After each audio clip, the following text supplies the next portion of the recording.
Hi, this is Ryan. This is my 2015 Chevy SS Holden Commodore, and you're watching ANSWRD.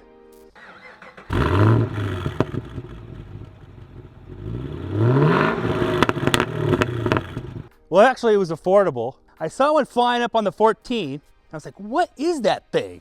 So I started looking into it. Never seen one in my life. And started watching some videos on it. And it's actually found out to be a very rare car. I was in the market to buy a new car. You know, I didn't have, $50,000, $60,000, $80,000 to buy a car. And so this is affordable. I found a car. I wanted a car that was pretty much in pristine condition, low mileage. So I looked all over the US. They're hard to find. They're very rare. I found that out. So found one in Oklahoma. So I bought a plane ticket, flew on out there, never even driven one. I picked it up, drove it back, and that's pretty much the story of this car, and loved it ever since. I would say the most favorite part about this car is that people ask me all the time, what is that thing? Gas stations, supermarket, everywhere, what is that thing? They've never seen one before. Is it a Malibu? Is it a Alfa Romeo? Is it a Maserati? They have no clue. And I get stopped all the time, And then some people that do know it, like, can I buy it? No, you can't buy it because I love this thing to death. So, yeah, I'd say that's my favorite thing about this car. It's very rare, very comfortable, very fast.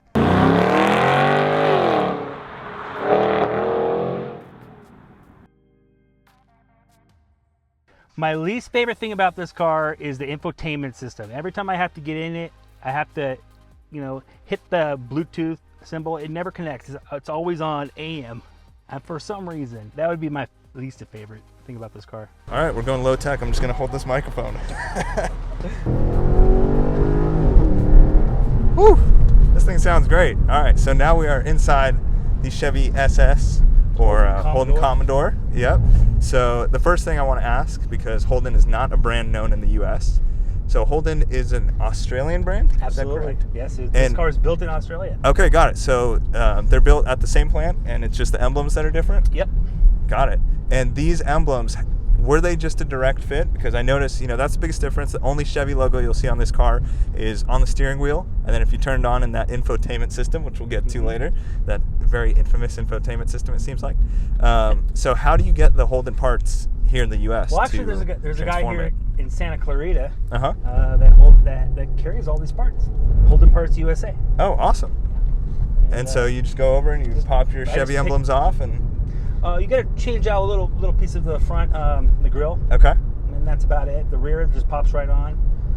You can change out the airbag, and that's about the three things you could do. And then in terms of the aftermarket for this car, is it the same in the U.S. and in Australia? Because, I know it's essentially a four-door Corvette, right? Correct, I mean, yeah. if we look at it, it's a 6.2 liter LS3. Mm-hmm. It comes with a manual as well, which is super rare, right? Yeah, so you can absolutely. get the manual. Mm-hmm. And for the aftermarket, I know you have a couple modifications. What have you done to this car, and was it hard to get those parts? I changed out the front to over the radiator intake, BCM. I put some aftermarket mud flaps on it. Mm-hmm. I changed out the headers. Okay. That's about it, really. I mean, this car just doesn't need a lot of that. Yeah. Modifications. Yeah, it doesn't need it. It sounds great, but what's nice is it sounds just perfect, and it's quiet right now. On the inside when you're low in the RPMs, it's quiet. When you get on it, it's as loud as you want it to be, and from the outside, it sounds awesome. It's also got kind of that burble, like when you let off, it does. I wouldn't call it pops crazy. And bangs, but yeah, it's a very nice muscly tone. It's comfortable. It is so comfortable in here. Comfortable. So I saw you have over 60,000 miles on the car. Yes. How's it been maintenance-wise? Really haven't had any maintenance issues. I think I changed out the links in the front. That's about it. That's great. I mean these are really short I'm very answers happy with this car. Yeah. I really haven't had too many issues with it. I mean, it seems like it'd be a great daily. The trunk is huge. I mean, huge. You could be an airport taxi car with this. You're right, any problem. But what is the fuel economy on this? Like, would you daily drive it? It says it's getting 17, but that's more like 14. Okay. 14 combined, and then when you're really on it, like 10, 11? Yeah, because it's really hard to drive this car slow. Yeah, that makes sense. It doesn't want to drive slow. It wants to drive like 90. Yeah. Yeah. So I got to ask you, we'll get to the infotainment system in a second. I know you mentioned that's your least favorite thing. If I gave you a check for $10,000 and said, hey, you got to spend this money on the car, what would you spend it on? Now that I've driven it 50,000 miles, I've gotten really used to the horsepower. I could use more horsepower. A lot of the guys, they'll put blowers on it, turbos and things like that. I'd probably put a blower on it. Yep. Like a Whipple or something. Nice. And that gets you from like 415 to what, 550, 600? 700. Okay. Maybe higher. Okay. All right. But, yeah. And then you're playing around with things that could potentially, lessen the life of the car. Yeah. So then if I asked you, how's the maintenance been? You'd be like, well, it was great until I put this blower on it. Yeah. And now it's in the shop every 5 months. Yeah. And I'm just very happy with this car. It's just a very nice driving, very well balanced car. Yeah. It really handles through the corners. You can dial in the suspension however you feel comfortable. Do you have favorite types of roads for this car? Because we're on kind of a tight canyon road right now. Tight canyon roads or heading out to Vegas. I live out in the desert. A lot of open roads. Yep. Not a lot of police. Yeah.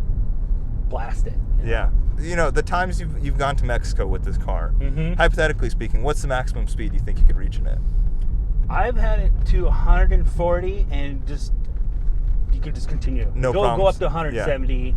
Yeah. That'd probably be about the max. Were there other cars? I mean, I know the story was you saw this car flying past you, you saw the Chevy badge, you saw an SS on the side, you Googled it, found videos, and then you flew out to Oklahoma to buy this exact car with 14,000 miles on it, you said? Yeah, 14,000. And now it's at over 60. Were there any other cars that you started considering when you started looking at this, or you were just like, man, that is a rare car. That's a four-door Corvette. I was like, that's the car I want. Okay. There was really no other option. Yeah. And since you bought this car a couple years ago, I mean, I know you love it and you wouldn't sell it, but has there been anything else that has caught your eye on the road the way that this did? No, this car is very special to me. I would say that every time I get in, I feel special. I mean, people stop me at gas stations. They stop me in the supermarket. Is there like a club of Chevy SS guys in California? Like Absolutely. you must Holden know Club. at least a couple. Southern California Holden Club. That's awesome. Mm-hmm. And we'll go through these Malibu canyons. Yeah. How many guys do you know with these cars out here? I've only seen maybe 5 ever that I've noticed. For some reason, there's a lot of them out in Lancaster, Palmdale area. Okay. Maybe I know about 15 of them. Yeah. And there were only about 10,000 of these things made. 12,000 of these made. Is that U.S. and Australia? Just Australia. No, just the U.S. Just U.S. Okay, got it. So, wow. Yeah, this is a rare breed. And what was the price that you bought it at, and what's it worth now? I paid $34 for it. That's an unusually low price. Yeah. I mean, it's the Oklahoma discount? Yeah, I would say that's the Oklahoma price. Yeah. California would probably pay about 37, 39,000, maybe 40. Yeah. And do you think it's worth around the same now? Absolutely. I just checked it. It went up 3% last month. It goes up about 3% a month in value. Wow. Yeah. As long as you maintain them. Yeah. That's awesome. Well, hopefully no one watching wants to make you an offer on it. But if you want to make an offer, it's got to be ridiculously high because you probably won't sell it. This guy loves his SS. Sell it. I'm sorry, guys. But we appreciate you watching. Thank you for driving all the way out here. I think that was great. There's nothing I think that we missed. It's a super comfortable car. It's got a ton of power. It sounds great. The infotainment system, real quick. For those still watching, what's the big issue with this infotainment system? Why do the guys who own these cars not like the infotainment? It's kind of a little bit outdated compared to the newer versions of the infotainment system that are in the Chevy cars. Every time I get in it, it doesn't connect to my Bluetooth. Yeah. For some reason. So do you have to then go to like settings? I have to go into the settings. It's always on AM for some reason. So it's just not intuitive. It's not intuitive at all. Like you have to be in the mood to deal with it to get your phone connected.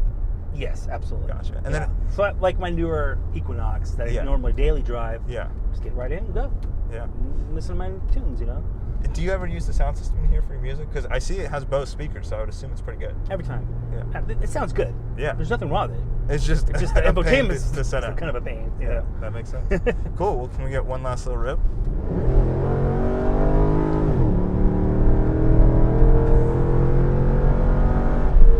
This car is awesome. I love this car.